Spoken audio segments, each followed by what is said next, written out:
পড়ছিলাম হৃদয় মাঝে হঠাৎ তুমি, কলমে সানা শেখ। পর্ব সংখ্যা ৩৫। মেরিনা আলভির দিকে তাকিয়ে বলে, আসছি তাহলে, মিটিং রুমে দেখা হচ্ছে। ওকে। মেরিনা আলভির কেবিন থেকে বেরিয়ে নিজের কেবিনে আসে। আগে মেরিনার বাবা অফিসে আসলেও এখন মেরিনা আসে। ওর বাবার দায়িত্ব এখন মেরিনার। মেরিনা ফোন হাতে নিয়ে ডায়াল লিস্ট থেকে একটা নাম্বার খোঁজে। হয়তো অনেক নিচে পড়ে গেছে নাম্বারটা। প্রায় 2 মিনিট পর নাম্বারটা খুঁজে পায়। একবার রিং হয়ে কেটে যায়, রিসিভ হয় না।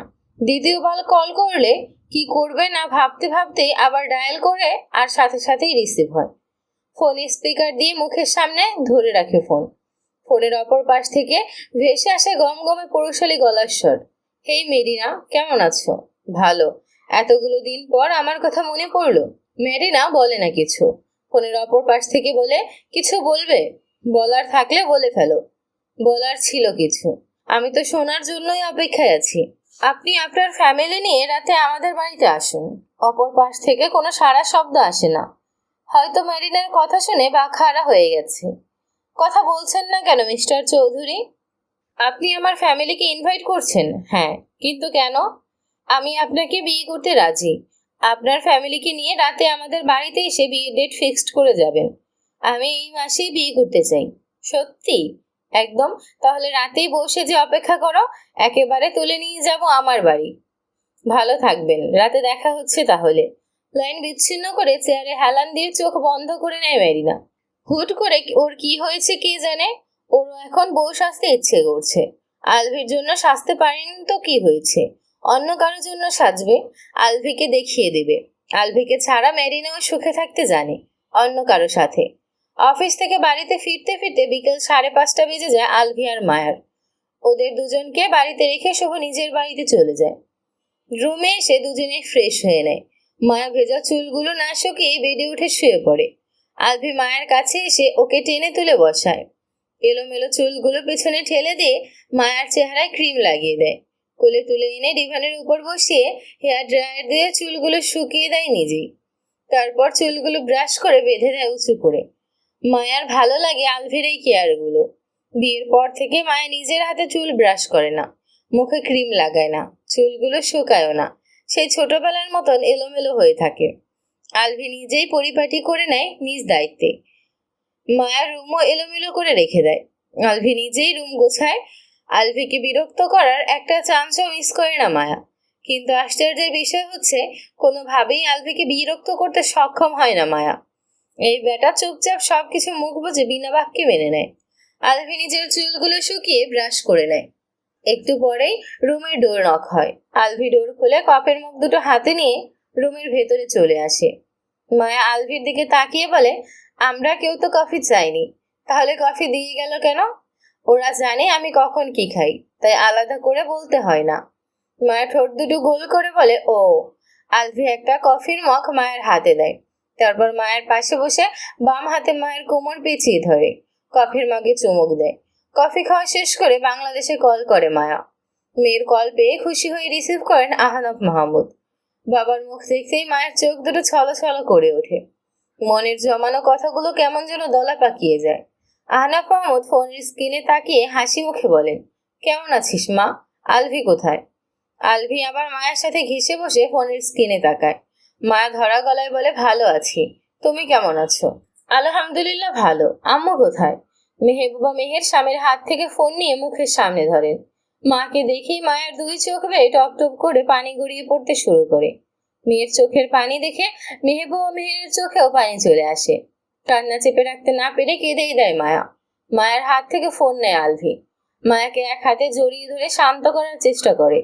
ফোনের স্ক্রিনে তাকিয়ে বলে, তোমাদের কথা মনে করে আরেকটু পর পর কাঁদে। আমাদের ছেড়ে তো দূরে কোথাও কখনো থাকিনি, মাত্র 3 মাস। তারপর তো আবার ফিরেই যাবে। ফিরে আসার পরও দেখবে আবার কাঁদছে। এখন আবার তুমি কাঁদছো কেন? মেহবুবা মেহেরের হাত থেকে ফোন নেন আহনাফ মাহমুদ। ফোনের স্ক্রিনে তাকিয়ে বলেন, গতকাল সারা রাত কেঁদেছে, আজও সারাদিন একটু পরপরই নাকি কেঁদেছে।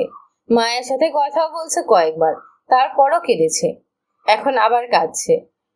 আলভি কিছু না বলে ফোনের স্ক্রিনে তাকিয়ে রইল। এ পাশে মেয়ে কাঁদছে, অপর পাশে মা কাঁদছে। ঐশী রহমানও ছেলের জন্য একটু পর পর কাঁদছেন। 13 বছর পর ছেলেকে কাছে পেয়েছিলেন। 1 মাস 12 দিন থেকেই চলে এসেছে আবার।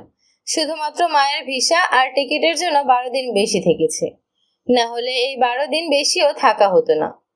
অল্প কথা বলে কল কেটে দেয় আলভি। ফোন রেখে মায়ের মুখোমুখি হয়ে বসে। মায়ের মুখ আগলে ধরে বলে, এভাবে কাঁদতে হয়? বাড়ির সকলের কথা ভীষণ মনে পড়ছে। 3 মাসই তো, তখন তোমাকে ছাড়া কিভাবে থাকবো? সামনের বোর্ড মিটিং এ সকলের সাথে কথা বলবো। যত দ্রুত সম্ভব এখানে সবকিছুর দায়িত্ব শুভকে দিয়ে আমিও বাংলাদেশে ফিরে যাব তোমার কাছে। এখানে তখন বছরে 2-3 বার আসবো, শুধু কয়েকদিনের জন্য। এখন কান্না বন্ধ করো। জার্মানিতে এসেছে আজ 5ম দিন। আলভি বাড়িতে আজ জাঁকজমকপূর্ণ বিরাট বড় পার্টির আয়োজন করা হয়েছে। পার্টিতে আমন্ত্রিত হয়েছে আলভির বিজনেস পার্টনার সহ আরো অনেক বিজনেসম্যানরা, সাথে ওর অফিসের সকল স্টাফ। সন্ধ্যার মধ্যে সকল অতিথিরা এসে উপস্থিত হয়েছে আলভির বাড়ির হল রুমে। অতিথিরা আলভির ওয়াইফকে দেখতে চাইলে আলভি সবাইকে ওয়েট করতে বলে সিঁড়ি বেয়ে উপরে উঠে আসে। নিজের রুমে এসে দেখে মায়া চুপচাপ বসে আছে। মায়ের পাশে বসে আছে শুভর ওয়াইফ। মায়ের পরনে হোয়াইট বারবি গ্রাউন্ড, সাথে অফ হোয়াইট হিজাব বাঁধা। মায়াকে দেখতে আজ পুরোপুরি পরীর মতোই লাগছে। মায়ের দিক থেকে চোখ ফেরানো দেয়। আলভি মায়ের হাত ধরে দাঁড় করায়। গাউনের ভারে মায়ের ঠিকভাবে হাঁটতেও পারছে না। এর আগে এত ভারী ড্রেস কখনো পরেনি। একে তো ভারী গাউন, তার উপর পরেছে হিল। আস্তে আস্তে হেঁটে সিঁড়ির কাছে এসে দাঁড়ায় দুজন। নিচ থেকে সবাই তাকিয়ে আছে দুজনের দিকে। আজ আলভির গায়ে হোয়াইট স্যুট প্যান্ট। মায়া নিচে থাকা সকলের দিকে একবার তাকায়। অনেক মেয়ের ড্রেস অনেক খোলামেলা, হাতে গোনা কয়েকজন বাঙালি, তাছাড়া বাকি সবাই জার্মান নাগরিক, নয়তো অন্য দেশের। আলভির হাত ধরে ধীর পায়ে হেঁটে নিচে নেমে আসে মায়া। আলভি সকলের সাথে পরিচয় করায় মায়ার। অনেকে মায়ের সাথে টুকটাক কথাও বলে। ইচ্ছে না থাকলেও কথা বলে মায়া। এত অপরিচিত মানুষের মধ্যে অস্বস্তি ফিল হচ্ছে মায়ার। তার মধ্যে মেয়েগুলোর ড্রেস কেমন, আবার অনেক ছেলে ওর দিকে তাকাচ্ছে একটু পরপর। আলভি বুঝতে পারে মায়ের অবস্থা। পার্টি শেষ হতে হতে রাত 12টা বেজে যায়। 11টার পর থেকে গেস্টরা চলে যেতে শুরু করেছিল। 12টার মধ্যে সবাই চলে যায়। আলভি সকলকে বিদায় দিয়ে মায়ের কাছে আসে। মায়ের সোফায় বসে পড়েছে পায়ের ব্যথায়। হিল খুলে নিজের পা দুটো দেখছে। আলভি আশায় গাউন ছেড়ে আলভির মুখের দিকে তাকায়। আলভি মায়ের পায়ের কাছে বসে গাউন উঁচু করে পায়ের দিকে তাকায়। পা দুটো লাল হয়ে গেছে, অনেক ব্যথা করছে। রুমে চলো। মায়া আলভির হাত ধরে সোফা ছেড়ে উঠে দাঁড়ায়। আলভি মায়াকে পাজা কোলে তুলে নেয়। হেঁটেই যেতে পারবো আমি, হাঁটতে হবে না। মায়াকে নিয়ে রুমে আসে। নিজেই মায়ের হিজাব খুলে দেয়। হালকা ড্রেস এনে ডিভানের উপর রাখে, তারপর মায়ের গাউন খুলতে সাহায্য করে। পরতে এক কামলা, খুলতে এক কামলা লাগে। গাউন খুলে কটনের সফট একটা ফ্রক গায়ে জড়ায় মায়া। আলভি নিজের শুজ খুলতে খুলতে বলে, হাত মুখ ধুয়ে আসো। দুজনেই ফ্রেশ হয়। মা বেডে উঠে শুয়ে পড়ে। আলভি অলিভ অয়েলের বোতল নিয়ে বেডে বসে মায়ের পায়ের কাছে। হাতের তালুতে অয়েল নিয়ে মায়ের পা দুটো নিজের কোলের উপর তুলে ম্যাসাজ করে। মায়ের চোখ লেগে এসেছিল। পায়ের ছোঁয়া পেতেই ফট করে চোখ মেলে তাকায়। দ্রুত পা সরিয়ে নিয়ে বলে, কি করছো তুমি? পায়ে হাত দিচ্ছ কেন? মাসাজ করলে ব্যথা দ্রুত ঠিক হয়ে যাবে। পা দাও এখন। মাসাজ করতে হবে না, ব্যথা এমনিতেই ঠিক হয়ে যাবে। বেশি কথা না বলে পা দাও।